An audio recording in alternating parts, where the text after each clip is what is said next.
together. And the person who threw that party gets all the credit for it.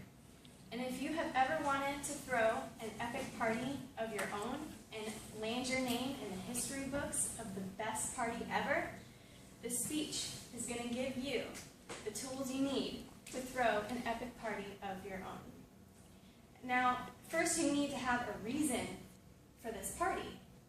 Whether it be your birthday, you just want to get friends together after a long, hard week at school and work. It can even be your wedding reception is the reason why you're going to have this party. You just got married. So once you have a reason for throwing a party, you need to know what your theme will be. If it's a birthday party, you're obviously going to have like birthday favors, stuff like that. You know, it could be your favorite animal, whatever. If it's a Halloween party, you need Halloween-themed things. You know, make it a costume party. And then you need to think about who you're going to have at this party.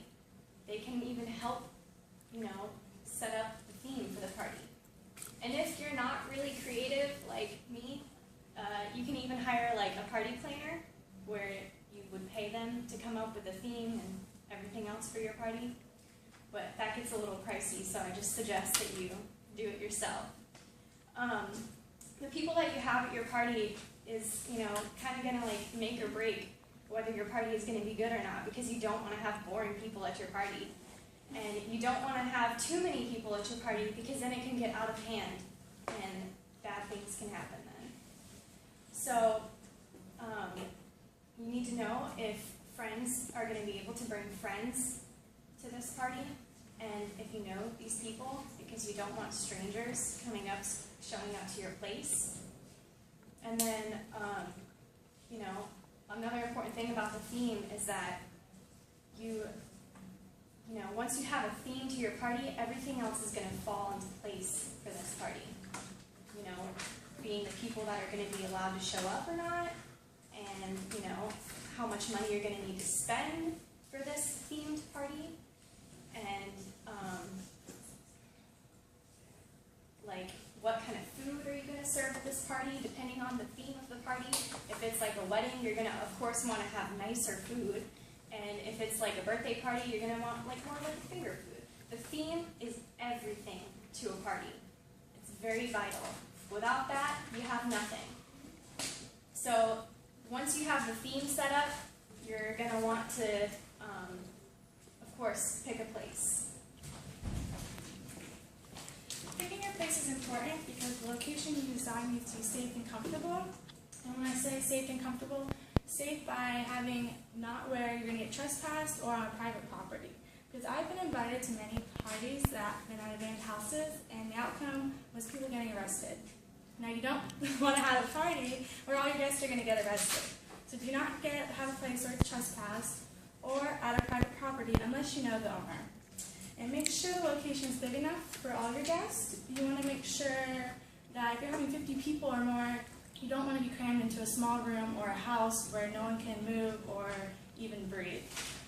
Another important thing about a party is when you're planning it, the date and time. You need to make sure that it is appropriate time for everybody. An example would be on the weekends when everyone has free time. When no one has work or school, that's the best time. You have to give yourself enough time to plan the party as well. They say that you need to give yourself at least 2 to 6 weeks planning your party if you're going to have a big one. And the big risk of actually waiting to plan it would be the big risk of waiting to the last minute of some of your party planning, where some people won't be able to make it because of other plans that they have. And the last thing you want to do is having to reschedule your party that you've been planning for a very long time. And another thing when you're having a party, you need to plan out the budget.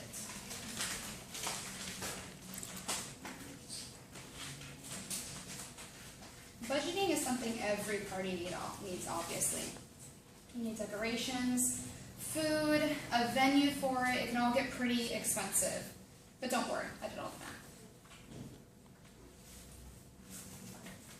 For decorations, a super party kit, such as like a football-themed party, at Party City would be $92 for 18 guests only. Say our party is 100 people.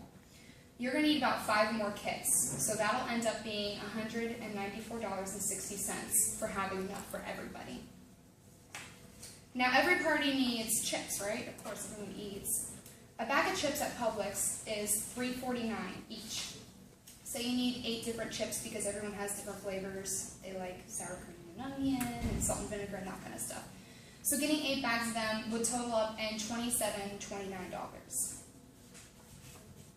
And now for our drinks. 1 liter of Publix brand soda, which will do just fine, I promise you, is actually only 99 cents. 8 liters will be $7.92. And most importantly, our venue. We got to party somewhere, right, folks? A nice and close place to rent is actually the Front Street Civic Center. If any of you have been there, there's docks there, it's on the river. You can go outside, inside, very nice place, fun time, been there.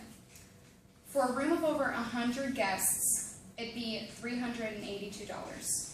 Also being, you have to pay an additional $300, that is refundable, for the security key deposit. So you'll get that back. Adding up everything in total would be $949.19 with tax. Mind you, you're getting the $300 back, but still, that's pretty expensive, right? But you gotta throw a good party. You gotta look great, you gotta have the right food, the drinks, you wanna be remembered in time, right? So doing the math, if you ask all of your guests out of the 100 to bring at least approximately $10, you can cover all of that, and you're still getting the $300 back. So you'd be completely okay with the help of everybody, because I don't think $10 is much to be asking for anyways. Now we need to get the word out. Everyone's got to know about it, got to have a great time. That all depends on who you want. You can use Facebook, Twitter, Snapchat, Instagram, maybe even Tumblr. Anything that you know, the type of people you want to come, use it so that you can get the word out.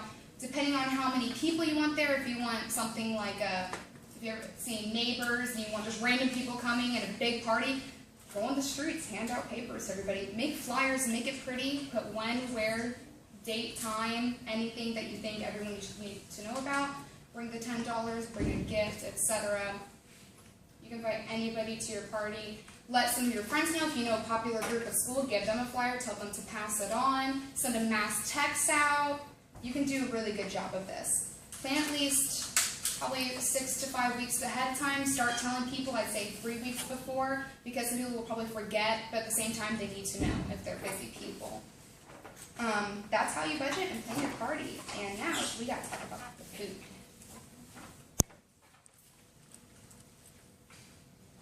Okay. I don't know about y'all, but I like to drink. And if you're going to have a successful party and you're old enough to drink, depending on your preference and your demographic, if you're balling on a budget, you're going to want Seagram's gin, Tanqueray, and E&J. Those are the lower end of the alcohols. But if you're not, and you just balling like that, I would suggest Ciroc, Hennessy. Hennessy's my favorite. And things such as that. If you're not trying to drink it all, like Ryan said, you can always get a liter of soda. You want to spruce up your soda, you don't want it to just go flat. Add sherbet to your soda, and it makes it all frothy. I forgot what they call it, I'm so sorry. But it makes a really nice party drink, as well as juices and waters. When it comes to food, you have to have options. I'm greedy. I'm sorry, that's just me. Typically, it's easier to provide guests with finger foods, like she said, variables of chips, wings, nachos, things like that. Depending on the type of party, your main objective is not to get people full, because I know firsthand, you get people full, they get sleepy and want to go home, or they want to take a plate with them, and that's not what I bought the food for. I'm sorry. So you want to have just enough to sustain them. If you're going to do it like that, I suggest buy in bulk. If you know someone with a Sam's membership or BJ's, stuff like that, go there. It's easier versus going to places like Walmart and Publix and getting little bags of chips for each and every person. Unless you get the big snack bags with like 32 and it has a variety. But that's just me. Again, if you don't even want to do all that, go to places like Publix and Walmart even, and go to the deli section, and they'll create big sub sandwiches and different types of wings and meatballs for you. It does cost, but you don't have to do much. So with that, also, I mean, they also provide fruit and veggie trays as well. You don't want to do anything, hire a caterer. I don't have that kind of money, but if you do, you want to hire a caterer. Now, we fed, we kind of tipsy, or not tipsy. You want to make sure your party looks good. So depending on the theme, you want to decorate accordingly. Some people get really, really fancy, schmancy, such as here, and you know, that's of course with the help of a party planner, because I don't know too many people that's gonna climb up ladders and things like that and try to put the mesh up on the ceiling.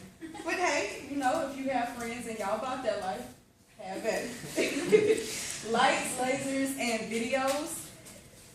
Again, if you have them up on the screen, it makes for a good environment other than just listening to music, turning on Pandora, just Pandora. If you have videos playing on the wall, it makes it a lot cooler and a lot more welcoming. Again, balling on a budget, the dollar store will be your best friend with decorations. Dollar store and Walmart, they got a little section to pick up $10, decorate the whole room. I promise. I did it for my son. You not? I mean, you got money like that? Get your party planner.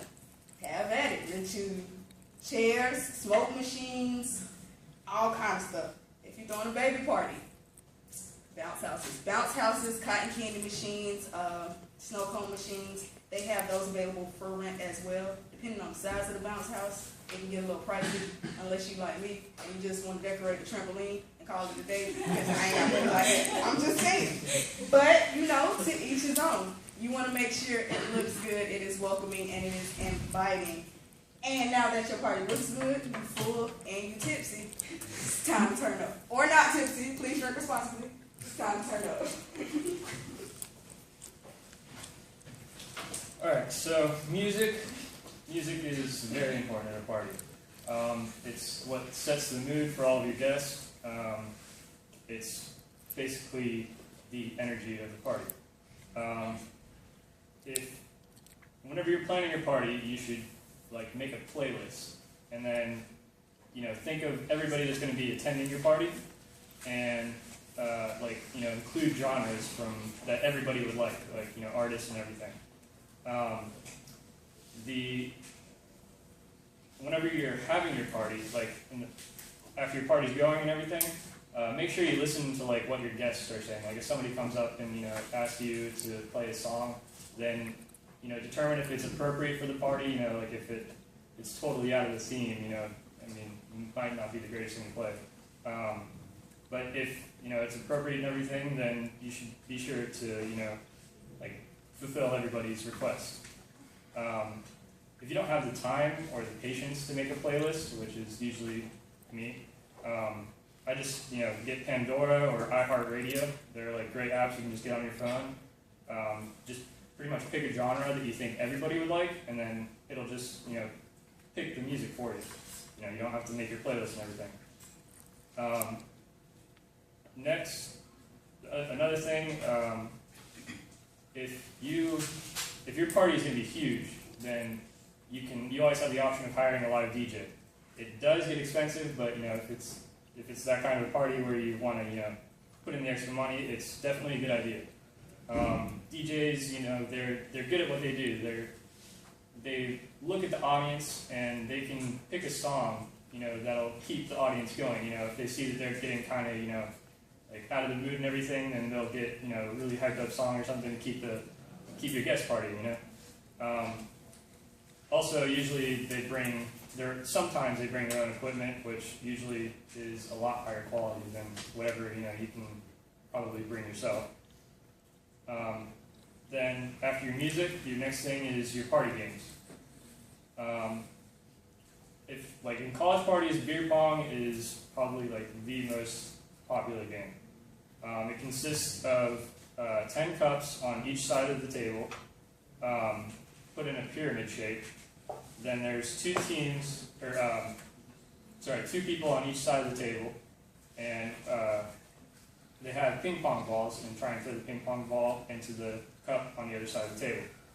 If they make it, then somebody from that other side of the table has to drink the contents of the cup, and then set the cup aside, and then it just continues until all the cups are gone, and then one side wins. Flip cup is another one. Flip cup is where you have two teams on either side of the table lined up next to each other. They have cups in front of them on the table, and it's filled up with a beverage.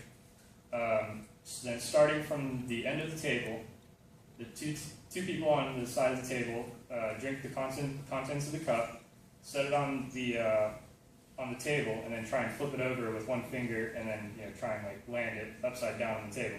Then it just moves on, and then whoever gets to the end of the table first, that side wins. And then another great game is Guitar Hero. Guitar Hero is just it makes an awesome energy. It kind of fulfills your music too. I'm not going to explain how that goes. I think everybody pretty much knows how Guitar Hero works. See, next is rules. Rules. Whenever you're making your party, you don't want it to get out of hand, so you got to set down some boundaries. Yeah, there you go. Everybody knows that. You got to make sure all of your guests, they respect your other guests and property and everything. Make sure nothing gets out of hand and broken, or your car ends up in a pool. If people aren't respecting your rules, then you have to be ready to kick people out, basically, or ask them to leave. Just make sure there's no fights or anything. Stuff like that is pretty unacceptable at a party. And then next we'll go on to how to keep your party going.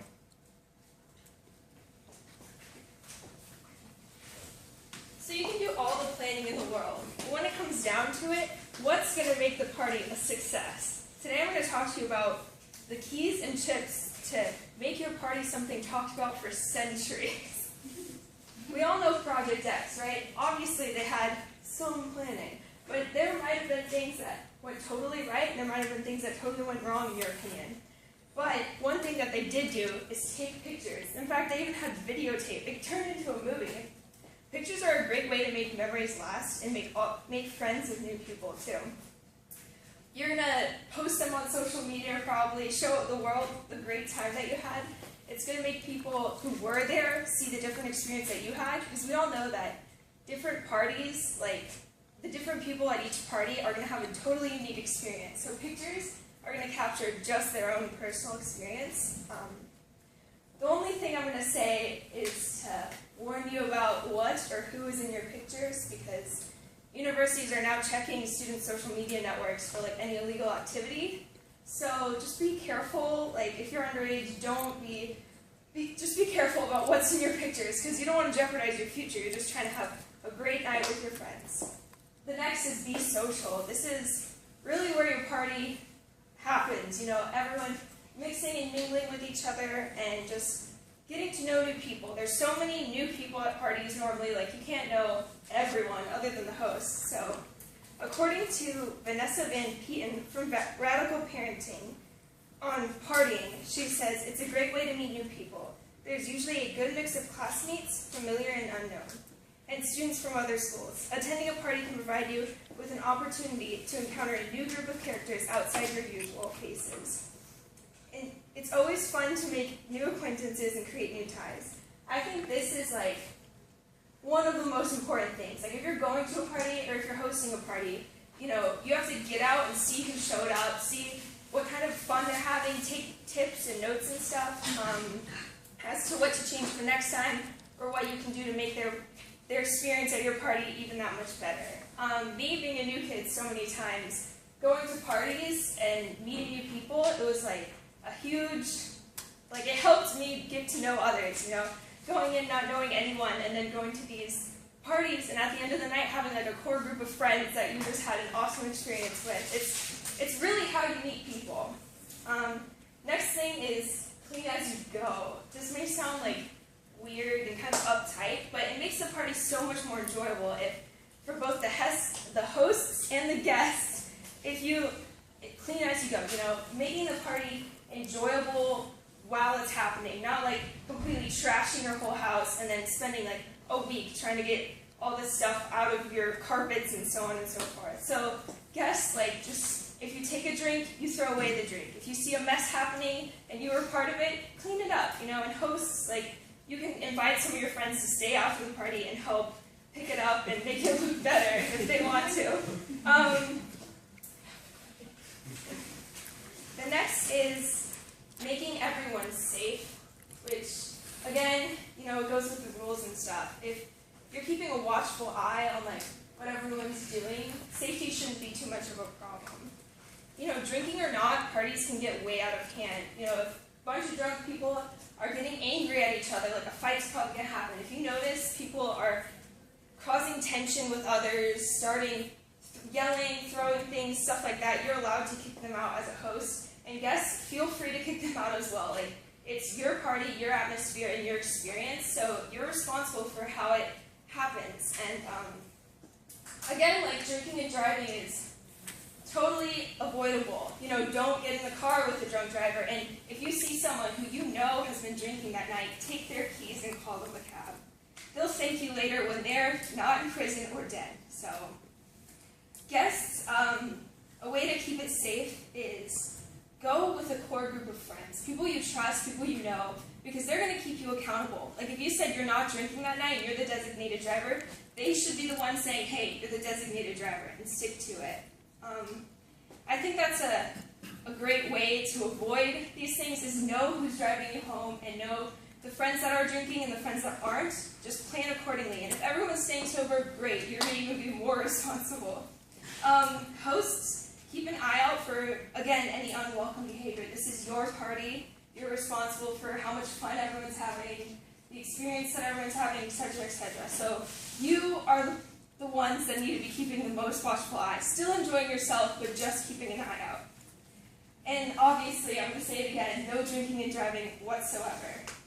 So, at the end of this speech, we've gone over venue, theme, decorations, food, drinks, all of it. You know, I hope that you can throw the best party you've ever had with this information.